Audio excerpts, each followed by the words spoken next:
For many individuals, becoming a part of the Hells Angels can mark one of the most significant experiences in their lives.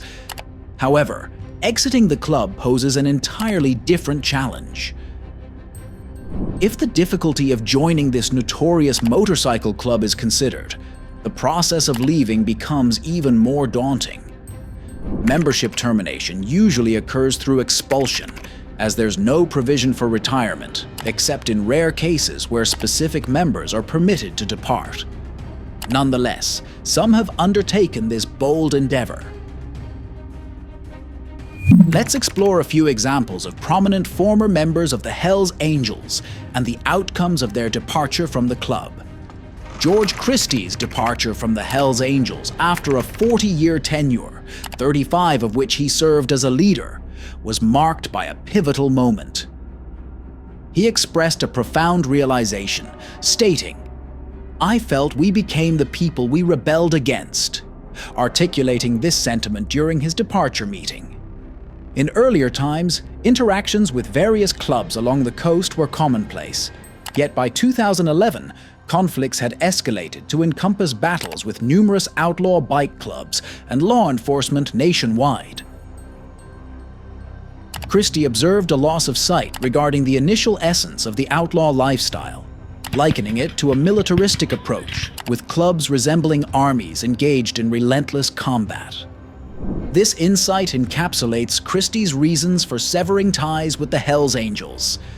Christie's fascination with the outlaw biker lifestyle began during his youth in the mid-50s, sparked by witnessing a carefree, long-haired biker cruising through the streets, clad in denim. After completing high school, he enlisted in the Marine Corps. Following his discharge, Christie acquired a motorcycle and began associating with other biker groups like the Satan Slaves and Question Marks. By 1976, Christie had earned full-patch membership in the Hells Angels. Simultaneously, Christie held a job within the Department of Defense. However, in 1978, when his colleagues discovered his leadership role in the Hells Angels, embroiled at the time in a fierce conflict with the rival Mongols, marked by violent confrontations, shootings, and even bombings, he was compelled to resign from his job. Subsequently, Christie faced legal issues, charged with orchestrating a murder for hire involving a leader of the Mexican mafia prison gang. During his time behind bars, he observed a stark contrast. Clubs refrained from engaging in conflicts while incarcerated. This realization profoundly influenced him, sparking his resolve to cease the ongoing violence among the motorcycle clubs. By the time he was acquitted in 1987, Christie had started actively making plans to negotiate peace between rival motorcycle clubs. His plan seemed to work until the Laughlin River Run in 2002, an annual motorcycle rally held in Nevada, where members of the Mongols and Hells Angels got into a brawl that left 3 people dead. According to Christie, his desire for an end to the conflicts clashed with the sentiments of other members who didn't share the same vision. This discord led to his decision to depart from the club. In 2011, during a club meeting, Christie made a definitive declaration of his departure from the Hells Angels. He placed them on the meeting table as a symbolic gesture. His departing words emphasized that he adhered to the established protocols in quitting the club. However, despite Christie's formal exit, the aftermath proved tumultuous. He swiftly faced accusations of being an informant, a situation that led to his status within the club being altered to out bad. This change meant Christie lost his good standing with the Hells Angels, rendering him unable to maintain any relations or contact with fellow members. Essentially, he was excommunicated from the club. He claimed that he was shamed on social media and had people, including strangers, accuse him. The sense of kinship and community that had initially spurred Christie into joining the outlaw biker lifestyle was taken away from him simply because he decided to leave. In an interview, when asked about the impact of being labeled out bad, Christie shared his perspective. He likened this status within the outlaw motorcycle world to a lasting stigma, emphasizing how it restricts interactions and communication. resulted in a situation where club members who had maintained friendships with Christie post-departure risked their own memberships within the organization. Reflecting on the aftermath of his departure, Christie drew a comparison to a divorce. Initially, there was an attempt at amicability, with an understanding, albeit unhappiness, regarding his decision to leave. However, as time progressed, the atmosphere turned hostile, making it emotionally challenging. He recounted the experience of receiving a call from a former brother, only to be told that their friendship was no longer valid. Christie expressed the profound impact of this situation, highlighting that much of his social circle had been within the club, making the isolation and rejection particularly difficult to bear. George Christie wasn't the only one to suffer this tragic fate after leaving the Hells Angels Motorcycle Club. Dobbins, a retired undercover federal agent who took on the risky task of infiltrating the Hells Angels Motorcycle Club between 2001 and 2003. Dobbins was known for his penchant for living life on the edge. A former football player and athlete before deciding to join the Bureau of Alcohol, Tobacco and Firearms, ATF, he had been critically shot in an operation in 1987, but managed to survive. Dobbins, a highly regarded special agent with the ATF, boasted a track record of over 500 successful undercover investigations. In the midst of the intense conflict between the Hells Angels and the Mongols around 2002, federal law enforcement initiated Operation Black Biscuit, which enlisted Dobbins as a key operative. Dobbins seamlessly integrated into the Hells Angels Mesa, Arizona chapter, leveraging both his outlaw biker demeanor and a staged simulation involving a member of the rival Mongols Club. In a staged event, he orchestrated a fake murder, employing a law enforcement officer posing as a Mongols biker. Utilizing lamb blood and brains, a shallow grave, and extensive photographic and video evidence, Dobbins meticulously created the illusion of a Mongols member's demise. Additionally, he sent a blood-stained Mongols patch to the Hells Angels, further cementing his fabricated narrative within the club.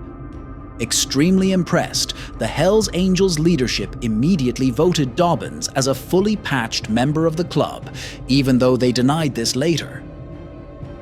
Unfortunately, moving up the ranks in the Hells Angels was causing a strain on his family.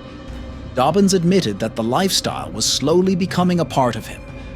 "I had an argument with my wife. At one point, I came home.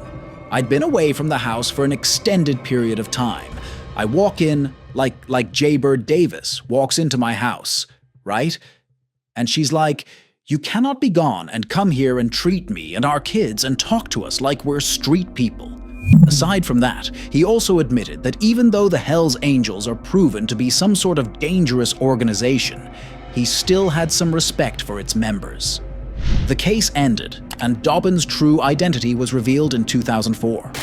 The Hells Angels were deeply hurt by this betrayal, and soon he began to get threats, with most targeted at his family. They had plans of injecting him with HIV, gang raping his wife and daughter, as well as kidnapping his son and murdering all of them. Dobbins faced severe repercussions after leaving the Hells Angels. Despite the threats made against him and his family, the ATF downplayed the seriousness of these dangers, asserting that none of them mandated his return to undercover work. Even when a fire ravaged his Tucson home while his wife and children were inside, the Bureau failed to adequately address the threats. Despite surviving the arson attack, the Dobbins family lost their home and belongings. In 2014, J. Dobbins successfully sued the ATF.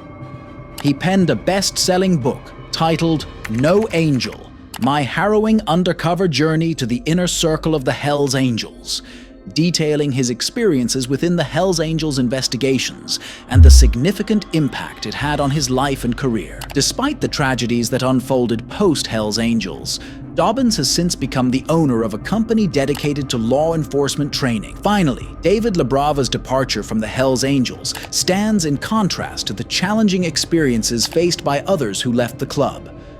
LaBrava departed on amicable terms, having maintained good standing within the organization.